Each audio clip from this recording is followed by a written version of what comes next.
book, Soul Salt, the book, I am going to be doing a book club, and it's actually a program, but a book club around. And this is really a great opportunity for you to do your own personal deep dive. I felt like it was a deep dive when I was using them, and I still use the book. But that's kind of the direction that I would like people to think about this. I don't, if you're thinking that a book club is just kind of like, let's just kind of be surface and consume and kind of get together and be chatty, that's not the kind of book club or the kind of program that I'm actually wanting to offer and to work with people in. I'm going to go through the same thing. I'm going to read it again. I'm going to refresh what's going on. I actually went through, learned my core values, some strengths, some pseudo strengths. And if you wonder what those are, this is going to be a great opportunity for you to learn your personal words versions of what this is. So, Lyn, thank you so much for joining me today. Thanks for taking the time out and sharing with us some of the knowledge that you have. And actually, right out the gate, I would love for you to introduce yourself and then tell us why you created Soul Salt. I will. So, my name is Lyn Christian. I'm the founder of Soul Salt Inc. I'm a master certified coach and I work typically with high impact leaders. However, I didn't get to that status without doing my fair share of basic crossing the threshold life coaching, which is still in my heart. And I require all executives that I work with to go through these life skills from my book. So, I created the company because I was going through the training to be a coach because I wanted the personal development coaching gives to people. I wasn't planning on being a coach, but by Mhm. the time I had accrued enough clients and enough hours to graduate from my coach training, I fell in love with the process and the personal growth. So over the years, I've gone through evolutions of myself, reinvented myself career-wise. My identity has shifted as I become more and more aware of who I am authentically. And in that process, I've found many exercises that I created for myself to grow myself. Some were spawned from necessity, and some came as innovations off of other ideas that were floating around and conglomerates of this or that and found these things that made it so that I could find my truth and live it. I could be guided from inside. So as I shed what my community, what my society, what my belief system that I was raised with told me I needed to be, I needed guidance from inside. And that's how I've led my life to the point where I am today. Uh, I have a successful life. I feel like I have the life that I wanted. I'm very happy. I have confidence. I have fulfillment. I'm on purpose. I have joy. And um, and I'm still human. There are so many things that are up and down in life. But the way I got here, I just felt like I needed to give back. Like if I could write, here's what got me to a place where I feel satisfied and I'm following my inner guidance.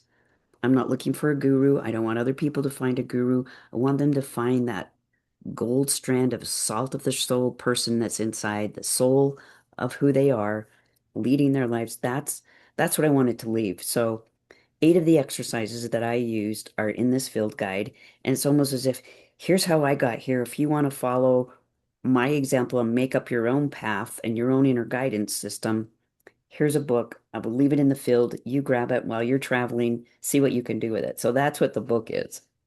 That's actually so beautiful. In that what you stated is your purpose, your give back.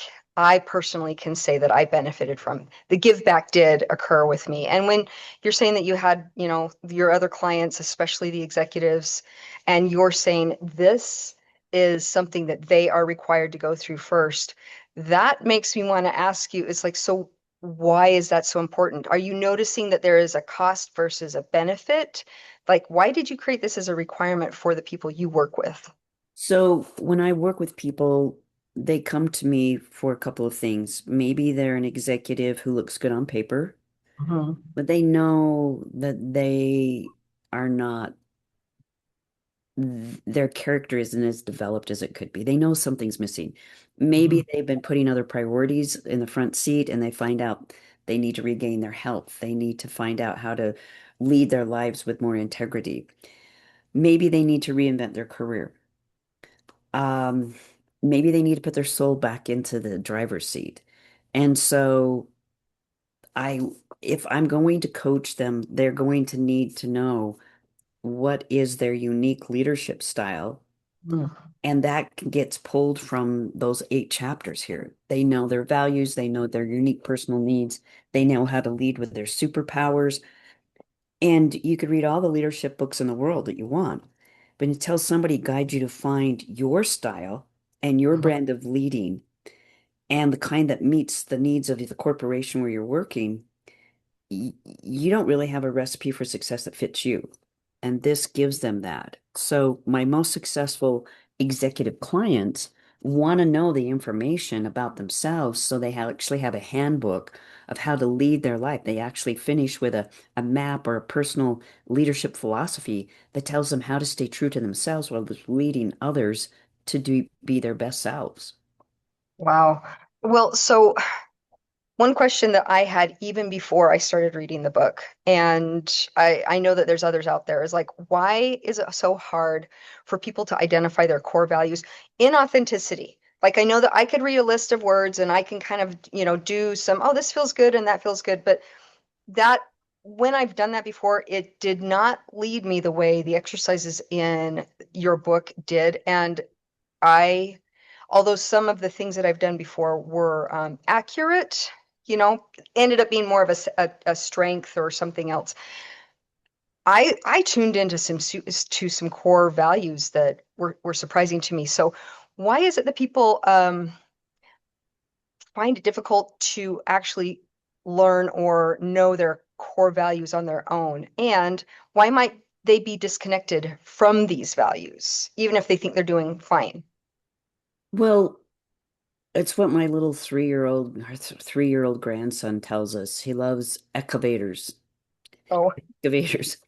And a lot of the exercises are like going out and digging around in a garden and finding the flowers you like the most. And those are fine for some things. We're going deep. And so we have many iterations of what we ask you to look at in our core value exercise, which I've had people copy it. I've had people try to steal it from me. I've had people say it's their own because it's so effective. It is something that has evolved over the years of working with myself and clients. I was the first person to go through it and see it the way I see it and dig. And when you have to dig, this is what I experienced. I became intimate with those pieces of me that can never be dissolved. If you put me in a pot and you dissolved everything, those would be the elements that you could not get rid of. Those are the essence of who I am. And so I wanted a process that honored that. So it's multi-stepped. Mhm. It takes work, it takes thought, it takes deliberation, it takes honesty. And when you finish, you really have a mirror where you look at yourself and go, I I know me, Mhm. but I've never seen me in that light. Mhm. And I like it and Mhm. it resonates. And maybe there's some challenges because I haven't realized this is why I've always wanted this, or this is why I've always been led to that. And so once you find it, I think the work begins of we can raise your awareness, but now you're responsible for trying to align as much as possible and embody these. And will you perfectly do it? No. Will you get to the 80, 85% mark where you really feel like you're in your integrity? Because when you find them through our process, when you find your core values, you found your recipe for your own personal brand of integrity. That is actually what I've discovered with that, and I've been able to refer to those core values in some decisions or some maybe perspective shifts that I've been as I've been working on myself. One of my core values is personal development, and I'm just a little share here when I realized that that was one of my core values, there was kind of this resonance within me where I was like, aha, not like aha in discovering, but I'm like, oh, that makes sense. And then I had this cascade of personal, like maybe even memories or moments or something like that that just came through, and it's like I I can't even speak to how fast it came in, but it's like this has been here like all along, even young, this idea of personal development. And it's a different approach than, um, say, controlling things or trying to be perfect or top scores or anything like this. Personal development for me has a very specific meaning that some of those other things, like high performance and, getting good grades or whatever, may have kind of had echoes to. But man, when I realized this was there and it had always been there, not because I was trying to impress anybody, but because there was this internal growth that was going, it was so satisfying. It was so, I can relate to when you're saying, if you distill this down, I can honestly say one of the things that I can distill into is personal development, and then it gets to take on, kind of some different expressions. But that I hear what you're saying, and that's really powerful. But until I did these exercises in your book, I had no idea. I just didn't consider that as a core value. Um, Right. Yeah, and so to that point, that's going to be one of the main things that hits some people. It hit me too. All of a sudden, memories flood in, and you go, "It makes sense why I did that. It makes sense why I did this. It makes sense why I took a stand there." You mhm, know, you have this understanding of yourself that you may not have been as conscious of. mm, Yeah. absolutely. So because of that, you may not have been as conscious of it. You've done the exercises. In your experience, what changes when someone begins making decisions from their core values? Have you had feedback on Mhm. that? Yeah, it really asks you to be an adult and self-author. If Mm, these are your values and this is what you say matters most, how much are you going to align with them? mm, It now gives you your own personal metric for, oh, I'm on purpose. I'm on track. Nobody else can tell me because I'm following my own code, my own credo, my own compass. And mhm, so you know why you say yes. You know why you say no.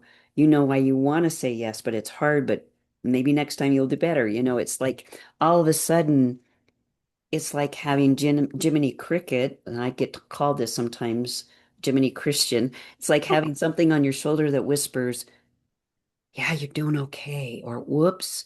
And it's your code of okay or whoops. And so all of a sudden you start to recognize you've always had that inner guidance. You mhm, just need to figure out how to hear it and follow it, find it and follow it. And that's one reason why I talk about the head, heart, and gut in the front of the book. I've always been fascinated with how intuition, how our heart and gut and head talk together. So we have this line of inner wisdom. And this book needs you to be in touch with that because you're going to know your yeses and your nos, and you're going to have yourself revealed to yourself by the exercises. mhm.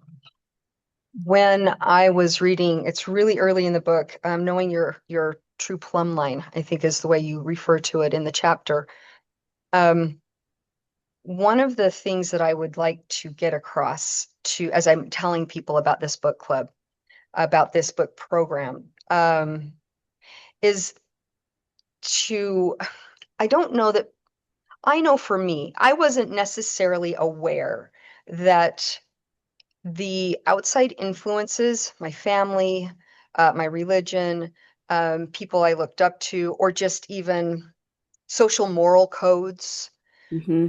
because I was raised in it, I just kind of didn't know any different. So I didn't know to even ask something different. And I know when there Right. was something within me that was kind of like, yeah, that and, or I don't know why, but I'll figure it out someday, that kind of thing. So what I want to get across to people is just this idea that what has influenced them on the outside Hmm. may or may not even resonate at all what's on the inside, but they're so used to being in that, kind of saturated with that they don't know necessarily. And so my question is, I felt a difference when I was reading the book, but what would you say to somebody that maybe fits what I just described and why they would want to even engage with this program?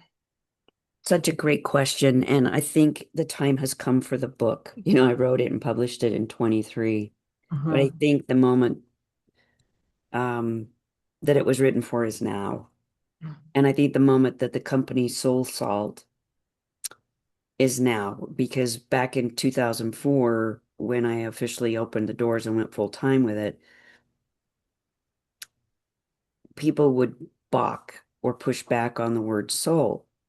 When we look around, we see a lot of people waking up and saying, wait a second, like my son did.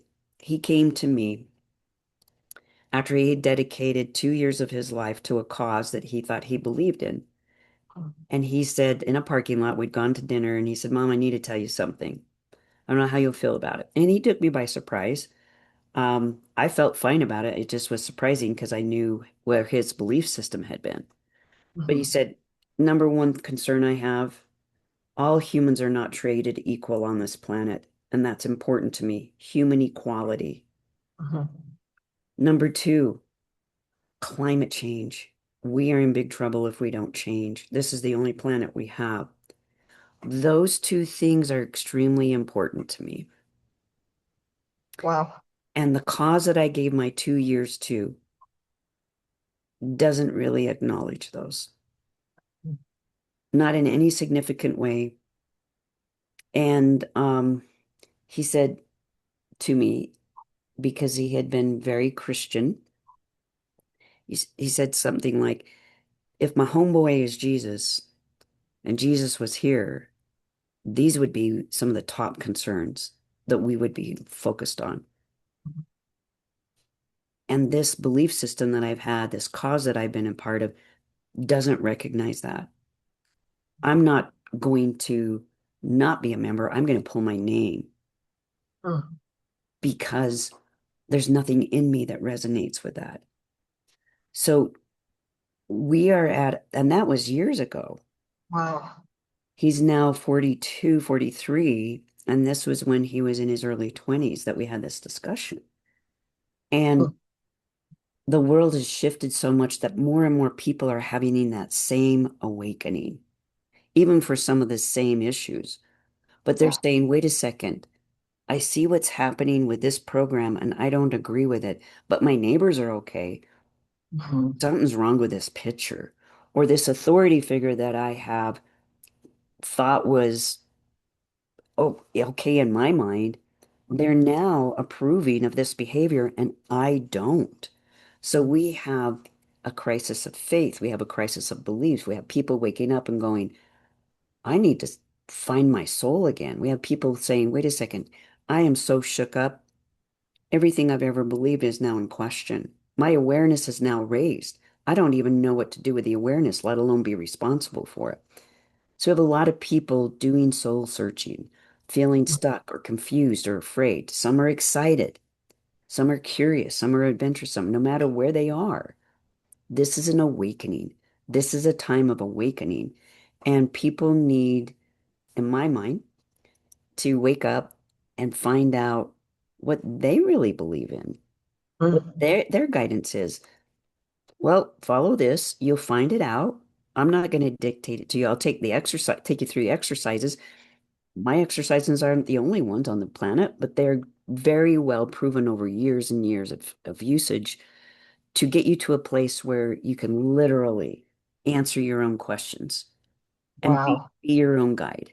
Right. I'm really happy that you went into depth over that because again, kind of on the tail end of this, I thought I thought I was kind of a partnering with who I used to be or what I used to like really align with. I thought that they they were my own thoughts. I thought that they were, and I discovered they weren't, much like the description that you gave of your son. There was a commitment one direction, and then recognizing that there is something within that actually doesn't need much of anything because it's always there. It's kind of like that generation of energy that is within a person that powers us. And when we're not really, tapping into that, we're not necessarily running on authentic fuel. right? We're just taking from what it is that has been given us, and sometimes it doesn't help us. In fact, I don't know that it would help us go the distance, to be honest. Wow. Yeah, that's a great observation. I love hearing you say that because I've never thought of it that way, and I think that's a good observation. Oh, thanks. So that kind of brings me to another question. So the way I'm choosing to offer this program is in a group setting, a very intimate group setting. So what would you say would be the difference between reading this book alone and going through it in a guided group setting? Well, I have dear friends who would tell me that they wouldn't have gone through the book, even though they love me and they like the book. Mhm. They wouldn't have gone through the exercises because they're the kind of people who they don't read and then apply. Mhm. And this book is not a book you can just read from cover to cover. It is a field guide. It is a book of exercises. It reveals you, certain elements of you, to you. So, one of the most elegant and ease-filled, joy-filled, and structured ways to go through it is with a group where you can discuss, where you can learn from one another, where you can be witnessed as Mhm. almost as if you're coming out to yourself for the first time. In that dynamic where you're supported and you so astutely create the structure that you assist people to stay accountable to get through the exercises. Because some of my executives, I have one in particular, we finished his year of executive coaching and he's still going through the book and reporting back month to month because Wow. he didn't make it through the first year, even though he had me, because there were so many other things happening with his business that we needed to attend to. So he had his bucket full and we made incremental progress. But even with that, with the author being your coach, it can take something to really get through and do the rigor. It is a rigor and it's worth it because you come out with a grand prize of knowing yourself like you've never known yourself before so that you can guide your life like you've never guided your life before. Well, I really like that you call right in, the tagline here. Do you see how I've got mine all marked up? I've got Oh, different sections, and it's honestly, so I have a quick reference to it, but I really appreciate that you call it a field guide because if somebody really did want to, like get that definition and a field guide, if you were on a hike or on a discovery and you're following the field guide, you're active with it. Like just because you look at a map does not mean that you're at point one or midway or at the end just because you glance at it. You're actually gauging your walkthrough progress. And I think hiking is a lot of fun when you're with a group. yeah. So And, it's yeah. a great thing. Do it with a community and you've got the safety net there. I'm Mhm, glad you brought that exactly. in. Yes. And I want to tell the audience that you and I know each other and we work together in a couple of capacities. Mhm. And I just trust you. I know that you've done the work, and I know that you are such a mindful guide for other people to find their truth. You're not going to be telling people how they should live their lives. They get to tell themselves how they want to or desire to. So I think that it's a perfect match of my book with your willingness to guide people. You're so astute at guiding. You do it with your silversmithing, you do it with the coaching and mentoring that you do. So I just want to tell you, I think it's a dynamic duo, and I'm so delighted that you want to do the book club. I'm so excited about this idea. I really am. Um, and I'm excited that it is something that people can just kind of really be a part of. And they have the option to just even get on Amazon and buy your book. Is that the best place for people to purchase your book? Where would you suggest? Well, if they're into Amazon, yes, but any quality bookstore can order it for you. So if you have a favorite, for instance, if you're in Salt Lake and you want to use King's English, they'll be happy to order it for you and hold it for you until you can come in. That's lovely. So, yeah, anywhere that you can find it. And if you're in the book club, I would suggest that you get the hard copy instead of getting well, you can get the Kindle copy too if that works for you instead of the audio because the audio book is harder to sit down and follow the exercise. It's easier to get into the field guide and write in the guide or find your paper and work that way. 100%. No, that is exactly. I'm just going to show you a couple of pages right here. They're blank, so there are questions, and you get to follow them. they're blank because I actually had to write on another piece of paper. I took those questions. I'm like, nah, I've got way too much to say on this. I can journal this out. So you have this as a field guide, you have it as an activity. And currently the way that I want to do this program is to read a chapter and take a week to work on the chapter and then meet again. So we're meeting like every other week because my experience was the intensive, and you even referred to the executive that did work with you who's still continuing to work on it. So I think these are really good reflections on how, I mean, you can create this as thoroughly as you want to, really, but to give it some time and give it the thought process. There's a couple of chapters in here that challenged me enough that I actually reached out to you, and I'm like, um, I stopped. Like, I'm dead in the water on this one. And I'm not sure how to look at this. And it was so nice to have a facilitator there, somebody that, you actually to help on that. But because of our interaction there, that kind of gave me, some insight on myself. And so I think that kind of reflects why it's nice to have a facilitator. Um, if there was anything that you wanted to follow up with or finish up as we're wrapping this interview up, is there anything that you want to say or offer here as we're. Yeah, I think it will appeal to certain people at certain times in their life. Mm, The number one objection I have to any of the work that I do is not my fee. mm, It's, can I invest that time and energy into myself? mm. Because some of the people who need it the most are people who give their time and energy to everybody else and they don't prioritize themselves. And so it's kind of scary to say, I'm going to come out a different person by doing this.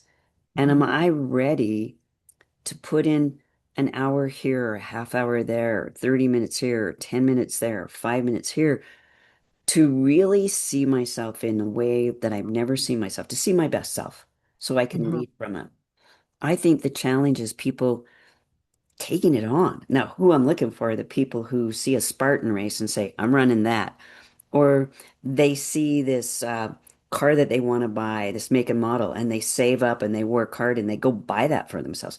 The people who are able to envision a version of themselves that they really, really want, and they're going to do anything it takes to get there, this is really going to appeal to those. If you're a little, if there's some trepidation and some worry, the group going through it is a great way to alleviate some of that because you have the structure, the accountability, the community, the camaraderie, and you have somebody guiding you. And it's probably less daunting that way. But I tend to go deep when I go with people because I live an intense life that way. Like, I want the best of me. I'm not going to be satisfied. So we're looking for those people who are not going to be just satisfied with mediocre and they are tired of that and they're ready for, all right, let's get down to the nuggets. Let's get down to the salt of our soul and find out what it is and do something with it. I love that. Thank you. I mean, that kind of describes the next question I had for you. So it was really kind of like, where would somebody begin? And I think you did touch on that. I think this book is a great place to begin. And I also feel like if you're feeling a little bit of trepidation, why not step in? Like, it's a group. And I notice when I'm teaching groups or even when I'm involved in groups, other people's ideas often spark something for me, and you even have something that touches in on, like recognizing what others are doing and what inspires you, because sometimes that's a really great place to have a reference, get a mirror. And so this would be a really great container for people to start. So whether you're ready to you run a Spartan race or whether you're just kind of like, well, maybe I'll just kind of jog alongside, right? Either one is actually you're going to be benefited by, and you're going to start showing you your own kind of your own stride, your own pace, and having others there to support you could be really great. And I will be there, and the book is something you can go back and revisit. I agree with you. I would definitely get the hard copy. I wouldn't. do it on Kindle. If you want to have the audiobook just so you can have it refreshing, that'd be great. But get the book. Get the book. Yeah. Do yourself a Look, favor. yeah, The book. I Yeah. think so too. And I think, if anybody in Utah knows Melissa Urban, who created Whole 30, this is Mhm. kind of like Whole 30 for the soul. And so going through with a group gives you so many benefits. I can't even name them, but I Mhm. would say that Asia, um, you are going to create a safe space. I know you. You'll create a safe space where all are welcome. Everybody can go at their pace. And I will tell you that even if all you do is put your heart and soul into chapter 3, where we go through and find your inner plumb line, the core values, that will be worth the price. That gift alone, and that's only one Mhm. exercise, that will be worth the whole price of what you're charging for the entire book club. Thank you. I agree with you. Thank you. Thank you for saying that. I so appreciate your time. I so appreciate you joining me here. And it's a real gift what you've given to the world through your book and to us that we get to interact with you.